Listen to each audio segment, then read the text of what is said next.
बताइए। प्रतिबिंब की लंबाई और वस्तु की लंबाई के अनुपात के बराबर है। उसे रेखीय आवर्धन कहते हैं। हाँ, बैठिए जाइए। ठीक है, रेखीय आवर्धन, लीनियर मैग्निफिकेशन, जिसे आप इंग्लिश में बोलोगे लीनियर मैग्निफिकेशन। ध्यान से सुनिए, रेखीय आवर्धन क्या होता है कि आप समतल दर्पण के सामने खड़े हुए हो, ठीक है ना। क्या है कि हम क्या है, समतल दर्पण के सामने खड़े हैं। ये पोजीशन है आपकी कि आप उसके जस्ट हाफ डिस्टेंस पर हो, ठीक है ना। जैसे आप, ये दर्पण है आपका, आप, ठीक है ना, आप क्या हो, यहाँ खड़े हो, आप यहाँ खड़े हो, आप देख रहे हो जैसे आप यहाँ खड़े हो, फिर आप यहाँ खड़े हो गए, फिर आप यहाँ खड़े हो गए, फिर आप यहाँ खड़े हो गए। एक पॉइंट से आप क्या है आगे बढ़ रहे हो, दर्पण के पास जा रहे हो, फिर क्या कर रहे हो रिवर्स में, आप फिर यहाँ से पीछे आ रहे हो। तो जैसे जैसे आप पास आते हो, दर्पण की आकृति, सॉरी प्रतिबिंब की आकृति कुछ और होती है। जैसे जैसे आप दर्पण के पीछे जा रहे हो, प्रतिबिंब की आकृति में परिवर्तन हो रहा है, आकार में परिवर्तन हो रहा है, साइज में परिवर्तन हो रहा है, ठीक ना। किसमें परिवर्तन हो रहा है, साइज में। मतलब जैसे जैसे आप पास आ रहे हो तो प्रतिबिंब आपका थोड़ा सा बड़ा होता जाता है, जैसे जैसे आप पीछे हट रहे हो प्रतिबिंब का आकार, जो साइज है वो क्या है, छोटा होते जाता है, ठीक ना। यदि प्रतिबिंब की साइज को आप आई से और वस्तु की साइज को आप ओ से बताओ, ये आई क्या दिखाएगा, प्रतिबिंब की साइज। क्या बताएगा, प्रतिबिंब की size. I for image, O for object, ठीक ना। तो I प्रतिबिंब की साइज बताएगा, O आपको वस्तु की साइज बताएगा, ठीक ना। तो मैग्निफिकेशन क्या हो जाता है, magnification M equal to I by O।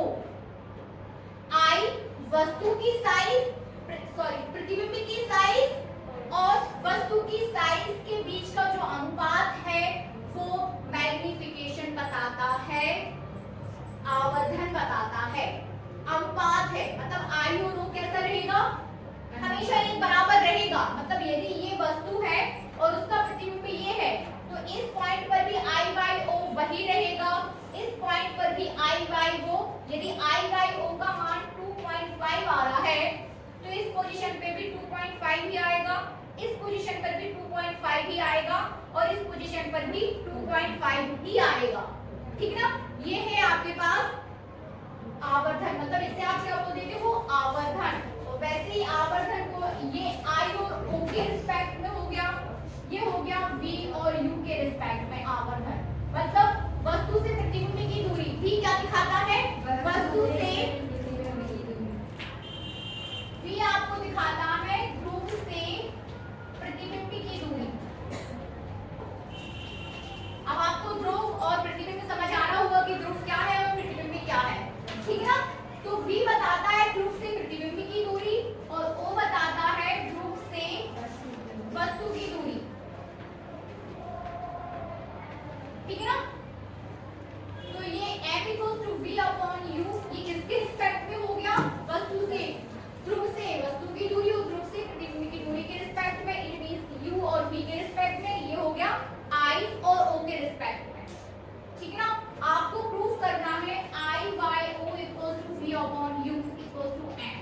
ये जो डेरिवेशन अपन करने वाले हैं वो किसके लिए है, वो चीज प्रूफ करने के लिए। M equals to I by O equals to V by U, ये हमें यहाँ पे सिद्ध कर देना है।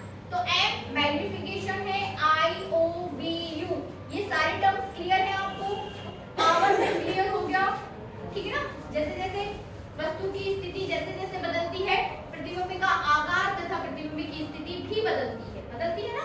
आप खुद ही देख लो ना, ब्रेसिल के सामने आप खड़े हो जाओ, जैसे जैसे पास जाओगे प्रतिबिंब का आकार बदलेगा, जैसे जैसे आप दूर जाओगे तब भी आकार और स्थिति बदल जाएगी। तो ये उसी के लिए रेशियो है एक प्रकार से, ठीक है।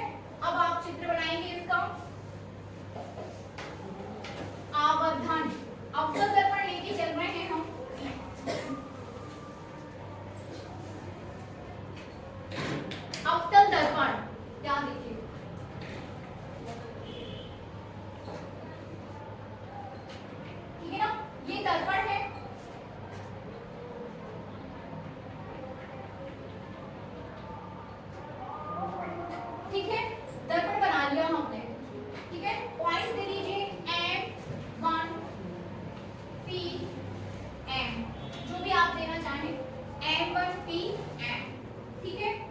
ये ग्रुप है P4 ग्रुप, ठीक है ना। और ये आपने दे दिया इसका मुख्य अक्ष, समझ रहे क्या दे दिया, मुख्य अक्ष, ठीक है। Is that clear? अब क्या करना है, पॉइंट C दे दो, पॉइंट F दे दो। आप समझते हो कि C आपको कहां देना है और F आपको कहां देना है, ठीक है ना। पहले C दो, उसके जस्ट हाफ पर आप F दे दो। Is that clear? अब आप ले लो वस्तु, ठीक है ना। ये आपने क्या ले ली, वस्तु, ठीक है। Is that clear? अब आपको किरण आपतित करनी है, कहां करने, पॉइंट P पर आपतित कर देते हैं। एकदम सीधी जाएगी, कर्व शेप में मत लेके आइए।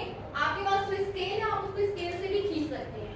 और ये चित्र बनाते समय आपको स्केल यूज करना ही है, हाथ से मत खींचिए। आप यदि अट्रैक्टिव डायग्राम बनाना चाहते हैं तो आपतित किरण को किसी दूसरे पेन से, परावर्तित किरण को किसी दूसरे पेन से दिखाइए, चित्र को किसी तीसरे पेन से दिखाइए, तो सुंदर लगेगा। जैसे वस्तु को आपने ब्लैक कर दो, ये जो मैंने वस्तु बनाई इसको आप ब्लैक पेन से बना दो, ठीक है ना। आपतित किरण को आप किसी दूसरे पेन से बनाओ, सीधी आएगी। इस पॉइंट पर बना सकते हैं डायग्राम अलग-अलग कलर में बना सकते हो, कोई दिक्कत नहीं। रेड पेन को बस यूज करिए, ठीक है ना। ब्लैक, ब्लू और ब्लू के शेड्स ये तो आप यूज कर सकते हो, रेड और ग्रीन मत यूज करिए, समझ रहे हैं ना। रेड के शेड मत यूज करिए, जैसे रेड का शेड हो गया आपका ऑरेंज, पिंक, ऐसे यूज ना करो। लेकिन ब्लू के शेड्स तो आप यूज कर सकते हो, जैसे sky blue, dark blue, navy blue, blue के शेड्स यूज कर लो, ठीक है ना। ब्लैक यूज कर सकते हो आप, तो इसे बना दो ब्लैक से, ये डाल दो ब्लू से और ये परावर्तित कर दो किससे, स्काई ब्लू से, ठीक है। पॉइंट P पर आपतित हो रही है, इस दिशा में वापस हो जाएगी, मतलब ये जो एंगल यहाँ पर है सेम वही एंगल लगभग आपको यहाँ पर दिखाना है, मतलब आपतन कोण बराबर परावर्तन कोण, लगभग वही आपको यहाँ पर भी दिखाना है, ठीक है ना। लगभग वही आपको यहाँ पर भी दिखाना है। एरोज बनाना बहुत जरूरी है, ठीक है। तो ये एंगल आपका I हो जाएगा और ये एंगल क्या हो जाएगा, R। आपतन कोण, परावर्तन कोण बनेगा सभी से। फिर क्या हमें दिखाना है, इसके बाद एक किरण आप C से डाल दो, C से, सेंटर से, ठीक ना। तो जब कोई किरण सेंटर से जाएगी तो सेंटर पे ही क्या हो जाती है, वापस हो जाती है। उसको बस टुकड़े भी ना दे, हाँ दे रहे ना। ये आपकी आई आपतित किरण और ये इसको देखो परावर्तित बनेगा। तो फिर आगे इसको देखिए, ये वस्तु आपकी A B है, ठीक है ना। A पॉइंट B पर आपतित हो रहा है, B से वापस जा रहा है, इसको क्या नाम दे रहे हैं, इसको ना जहाँ वो बिंदु टच हो रहे दोनों रेखाएं वहाँ A1, यहाँ B1, ठीक है ना। वस्तु हमेशा याद रखिए कि यदि दर्पण के सामने वस्तु का प्रतिबिंब बन रहा है तो प्रतिबिंब हमेशा उल्टा बनेगा, और ठीक ना, कैसा रहेगा, उल्टा। ये आपके हो जाएगा B1, नहीं A1 उल्टा A1 B1, ठीक ना। पॉइंट F की साइड बन रहा है, पॉइंट F पे नहीं बन रहा है, ठीक ना। C और F के बीच बनेगा। इतना क्लियर हुआ डायग्राम? एनी कंफ्यूजन डायग्राम को लेके? ये पुस्तक थी आप रखे हुए नहीं, कोई दिक्कत नहीं, मैं तो बच्चों को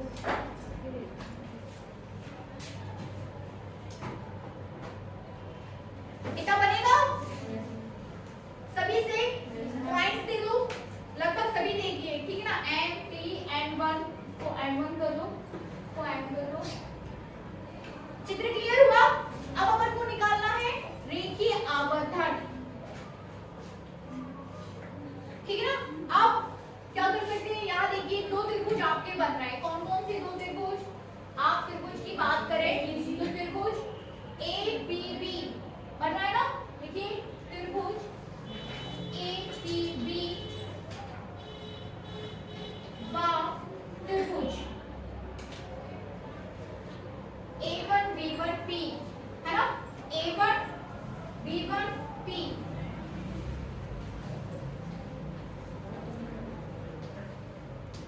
बीमैन।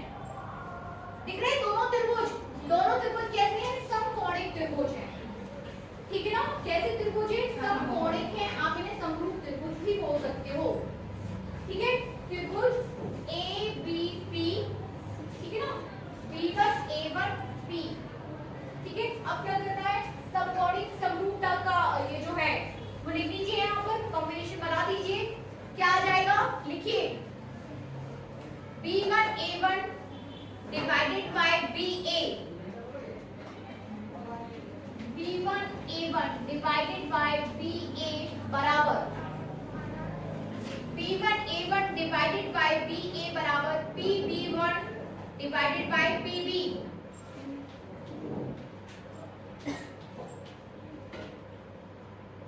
ठीक है ना? B1 A1 क्या है आपके पास? B1 A1, B1 A1 इसको आप क्या बोल सकते हो? वस्तु की लंबाई, प्रतिबिंब की लंबाई। किसकी लंबाई? प्रतिबिंब की लंबाई। लिख दीजिए यहाँ पर।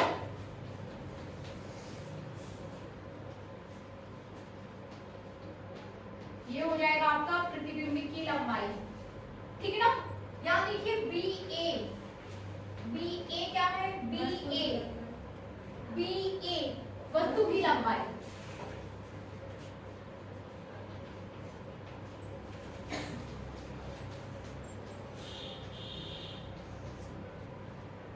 PB1, PB1 क्या लिख सकते हैं आप? PB1 क्या है? बहुत बढ़िया। PB1 किसने बोला? फोकस दूरी। किसने बोला?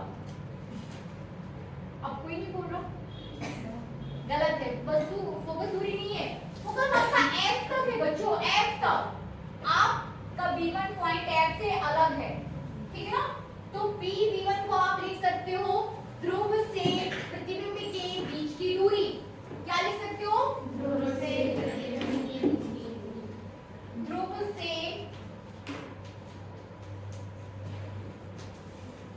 प्रतिबिंब के बीच की दूरी, ठीक है ना?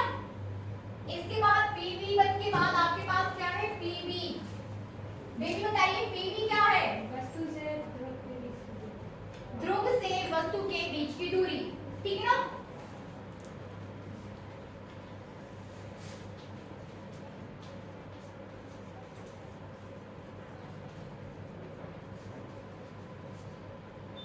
चिन्ह परिपाटी मैंने आपको पढ़ाई थी ना?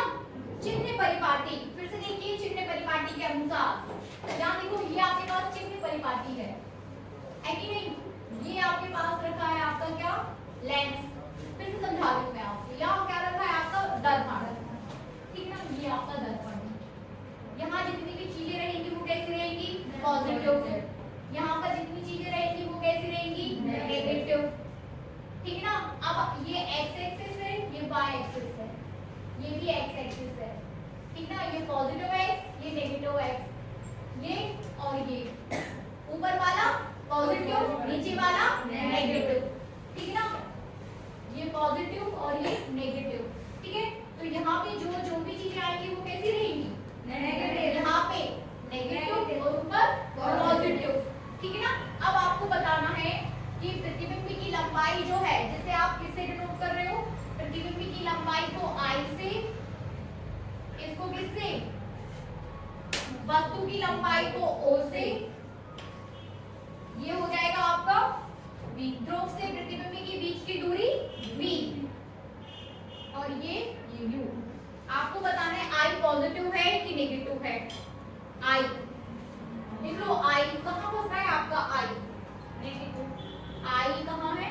ये मतलब नीचे आ रहा है, तो कैसा हो जाएगा? नेगेटिव आ रहा है। क्लियर है? देखो I, ये देखो मतलब इस लाइन के नीचे आ रहा है ना I, और y एक्सिस पे आ रहा है, तो कैसा रहेगा? नेगेटिव। तो इसे आप ले लो नेगेटिव, ठीक ना? अब O बताइए, O ये आपका AB, O कैसा रहेगा?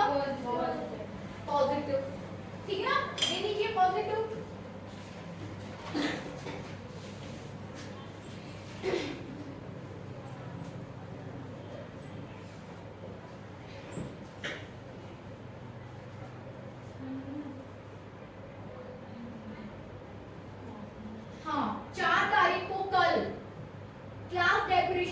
कंपटीशन है।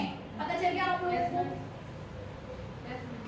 आपकी कक्षा 9 से कक्षा 12 तक के सभी छात्र छात्राएं के सभी मतलब जितने भी आप सब हैं, आपको अपनी अपनी कक्षाओं को सजाना है, साफ सफाई रखनी है और जिस कौन सी क्लास सबसे अच्छा काम करेगी उस पर आपके प्राइजेस हैं, फर्स्ट सेकंड थर्ड। तो आप अपनी क्लास को थोड़ा सा डेकोरेट कर लो, सफाई कर लो, चेक होगी, ठीक है? समिति बनाई गई है, उस समिति के द्वारा आपकी क्लास जो है चेक होगी और फिर आप फर्स्ट सेकंड थर्ड आपको देखना है। कल ही है, ठीक है? तुम्हें आ गया तो क्या करोगे आप? थोड़ा साफ सफाई कर लो, थोड़ा कुछ पोस्टर लगा लो अपनी क्लास में। प्राइस कैसे बाहर में सामने मैं आइए मैम। ऐसा हुआ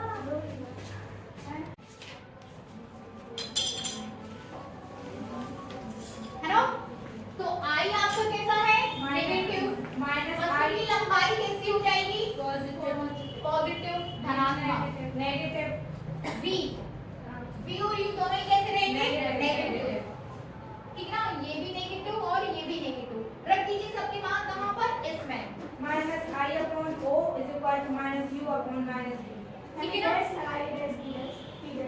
माइनस बी अपॉन माइनस कहां पर डैश? यू पर minus U upon minus E हाँ। ऊपर बराबर बी अपॉन माइनस बी बराबर का निशान लगाएं। बी डैश है नहीं वन, हाँ 1 है 1, ये 1 तो उसका माइनस तो बी के माइनस से यू का माइनस कैंसिल हो गया। हाँ, रख दीजिए तो बराबर में आपके पास आ जाएगा जैसे BA1 कितना आया आपके पास? Minus I upon O minus B. अब ये तो मैंने समझा दिया, इसको कल साफ कर सकते हैं।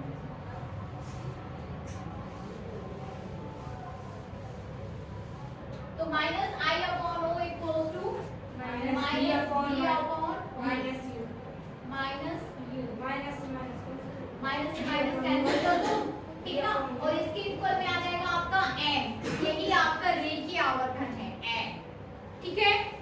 हो गया, इतने कर रहा है इसमें आपको बन जाएगा। तो फाइनली ये साफ कर दूं।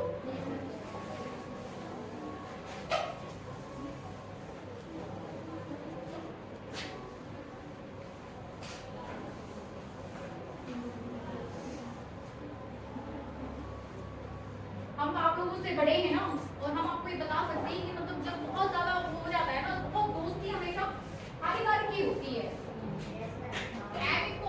अब इसका मतलब ये नहीं कि आप लोग आपस में दोस्ती का काम कर दो, बहुत ज्यादा दोस्ती हानिकारक हो जाती है। ये हम बस एक लाइन आपसे बोलना चाहती है, मेरा पर्सनल एक्सपीरियंस है।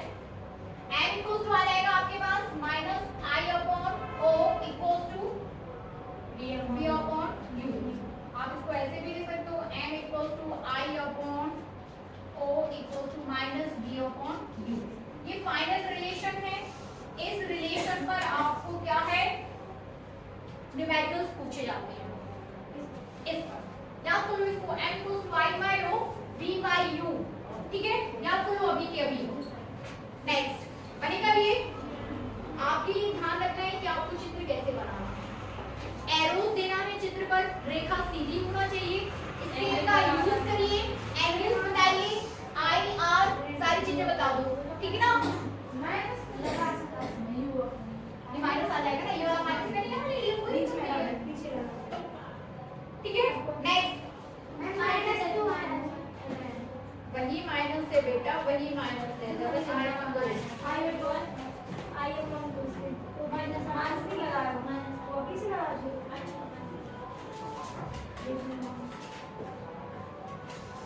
अब हम बात करेंगे,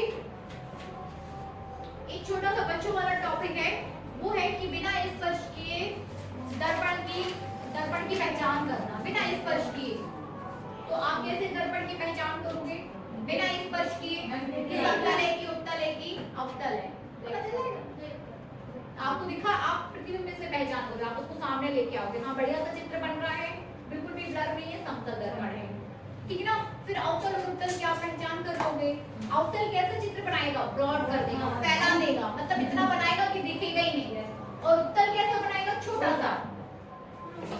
तो ये हुआ दर्पण की पहचान करना।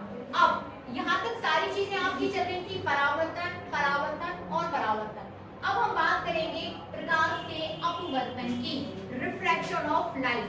ठीक है,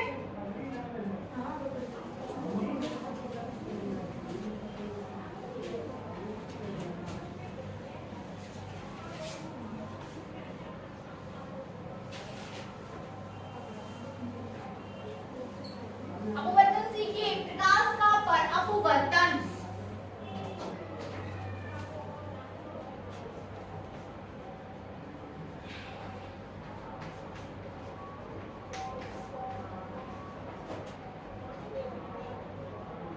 रिफ्रैक्शन ऑफ लाइट, ठीक है ना, रिफ्रैक्शन ऑफ लाइट, प्रकाश का अपवर्तन। याद रखिए, परावर्तन क्या है कि जब कोई प्रकाश किरण किसी समतल पर टकराती है, टकराने के पश्चात उसी माध्यम में क्या हो जा रही है, वापस लौट आ रही है। अब जरूरी तो नहीं कि प्रकाश किरण हमेशा समतल पे ही टकराए, हो सकता है प्रकाश किरण पानी से टकराए, पानी पे टकरा दो प्रकाश किरण को, कांच पे टकरा दो, ठीक ना, कांच, ग्लास और दर्पण दोनों में अंतर है, ठीक ना, दर्पण और ग्लास या कांच दोनों में क्या है, अंतर है, ठीक ना। तो क्या करना है, प्रकाश का अपवर्तन। अब आप बात करोगे प्रकाश की कि प्रकाश किरण जब एक माध्यम से दूसरे माध्यम में प्रवेश करती है, ठीक है ना, प्रकाश किरण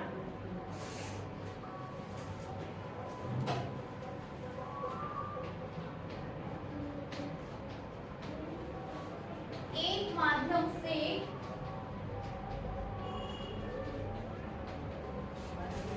दूसरे माध्यम में प्रवेश करती है,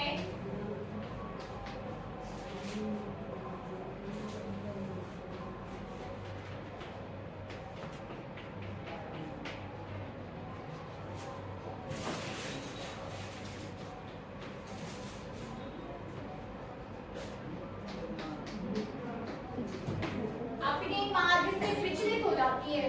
क्या हो जाती है, विचलित हो जाती है। अभी अपन लिखेंगे विचलित हो जाती है, ठीक ना। जब प्रकाश किरण एक माध्यम से दूसरे माध्यम में प्रवेश कर रही है, एक माध्यम इट मींस हवा से आप तालाब में गिर रही प्रकाश किरण, जैसे ये सूर्य है, इससे किरणें निकल रही और कहाँ जा रही हैं, तालाब में। तो ये एक माध्यम है, हवा एक माध्यम है और जल कैसा हो जाएगा, दूसरा माध्यम, ठीक ना। तो प्रकाश किरण जब एक माध्यम से दूसरे माध्यम में जाती है तो अपने मार्ग से कैसी हो जा रही है, विचलित हो जा रही है, ठीक ना। अब एक माध्यम से दूसरे माध्यम से मतलब क्या है, अब आपके माध्यम दो प्रकार के हो सकते हैं, कैसे, एक सघन माध्यम हो सकता है, दूसरा विरल, ठीक ना। एक कैसा, सघन माध्यम और दूसरा विरल, ठीक है ना। जैसे हवा एक सघन माध्यम, विरल माध्यम है, हवा कैसा है, विरल माध्यम है, और जल कैसा हो जाएगा, एक सघन माध्यम, एज कंपैरिजन टू एयर, ठीक ना, एज कंपैरिजन टू एयर, ठीक ना। तो जब प्रकाश किरण, अब दो कंडीशन है, प्रकाश किरण आपकी सघन से विरल में, विरल में और विरल से सघन में प्रवेश कर सकती है, ठीक है नहीं। प्रकाश किरण अब आपकी कैसे प्रवेश कर सकती है, सरल से सघन से विरल में और विरल से सघन में। क्या होता है कि जब आप भीड़ भाड़ वाले, आप देखिए आप गाड़ी चला रहे हो, आप बहुत भीड़ भाड़ में हो तो आपकी स्पीड कैसी रहती है, स्लो रहती है ना, स्लो। और जब आप विरल माध्यम में हो, इट मींस जहां खाली खाली जगह है, तो आपकी गाड़ी की स्पीड कैसी रहेगी, तेज, एज कंपैरिजन टू पहले से आप अब कैसे हो जाओगे, फास्ट, ठीक ना। सेम चीज, सेम कॉन्सेप्ट आपका लाइट के लिए लग रहा है। सघन माध्यम में प्रकाश की चाल कम और विरल माध्यम में प्रकाश की चाल उससे थोड़ी ज्यादा होती है, ठीक है ना। याद रखिए हमेशा, सघन माध्यम में प्रकाश की चाल और विरल माध्यम में प्रकाश की चाल, दोनों चालें अलग अलग हैं, ठीक है ना, दोनों चालें कैसी हैं, अलग अलग। हाँ बोलिए। हाँ, अभी वायुमंडल है, इसमें माध्यम हो गया, सूर्य की किरण आती है, वो 3 लाख किलोमीटर पर सेकंड से आती है, तो अगर अपन इसको निर्वात में करेंगे तो फिर कितनी स्पीड से आएगी, तो स्पीड होगी कुछ 10⁻8। वो तो आपकी निर्वात भी है, निर्वात और हवा को इक्विवेलेंट मान लिया जाता है कभी कभी, निर्वात वायुमंडल में तो जलवाष्प निकाल वगैरह भी बहुत सारे पार्टिकल्स हैं। तो जैसे देखिए आप कहीं पर हवा की जो लेयर्स हैं सघन है, मतलब थोड़ा मोटा है, कभी कभी थोड़ा सा लो है, तो हर जगह प्रकाश की चाल अलग अलग है। निर्वात में अपन कैसे निकालेंगे? निर्वात पे अपन को नहीं निकालना है, साइंटिस्ट निकालेंगे।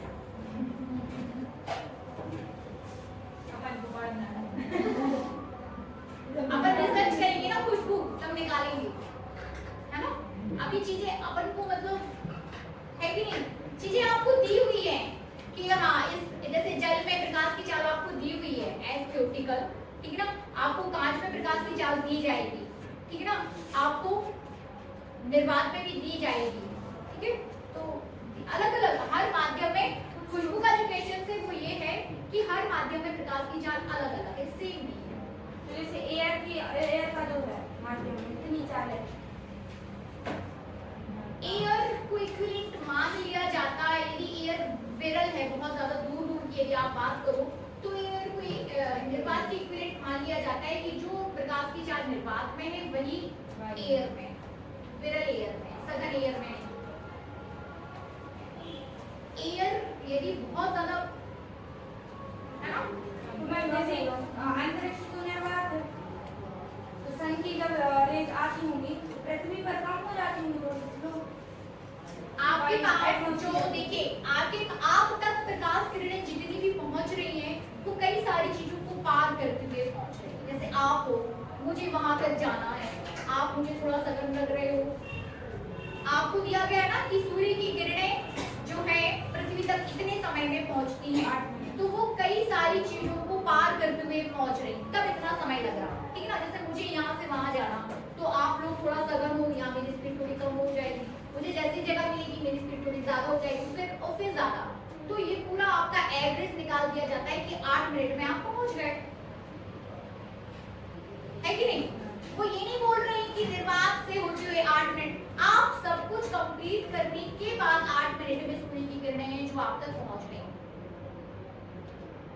सारा कैलकुलेशन करने के बाद कि सघन में आप कितना चले, विरल में आप कितना चले, आप किसी से टकराए तो कितना चले, वो सब पूरा कैलकुलेशन करने के बाद आपको बता दिया जाता है कि 8 मिनट में सूर्य की किरणें आप तक पहुंची,